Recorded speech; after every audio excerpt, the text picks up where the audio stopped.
Hi, my name is David Burnite. I'd like to tell you a little bit about my big grandma.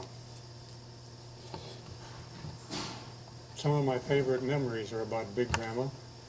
I called her Big Grandma because I also had a little grandma. Big Grandma wasn't fat, she was just big.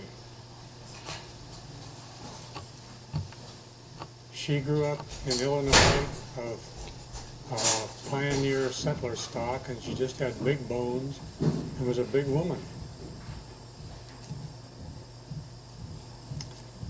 When my mother was 13, Grandpa died, and so Grandma took over and went to work and raised all three children herself. When I came along, Grandma was living about half the time with our family and half the time with her son. So I always considered her a member of our family. She would wash dishes and do the ironing and help my mother a lot. And I enjoyed Big Grandma.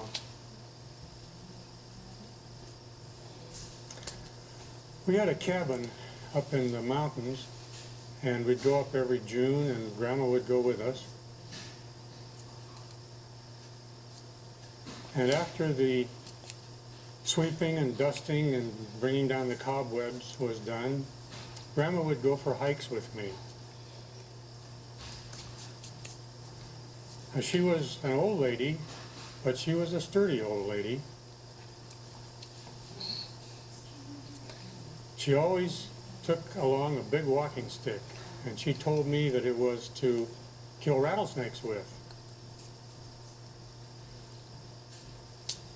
She had grown up in a place where the horses grazing on the prairie in Illinois were sometimes bitten by rattlesnakes, which would lie in the prairie clover.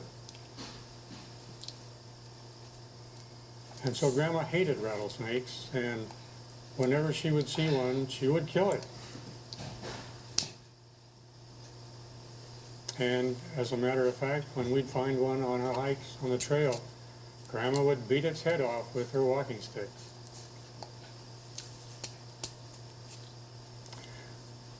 I think one of the funniest things that happened was one day when my dog Laddie cornered a skunk underneath our cabin.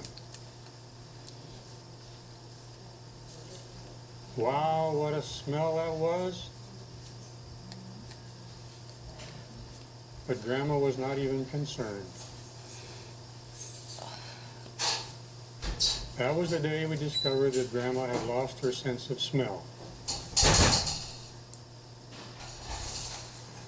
And as a matter of fact, now we understood why she's been complaining lately that food just didn't taste as good as it used to. Because when your sense of smell goes, you lose your sense of taste too.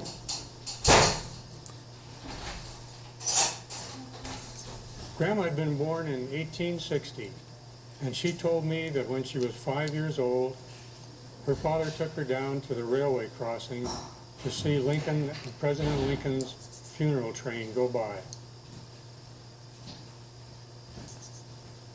To have that kind of living contact with our nation's history always thrilled me when I thought about it. Grandma lived to be almost 102, and on her 100th birthday, President Eisenhower sent her a birthday card.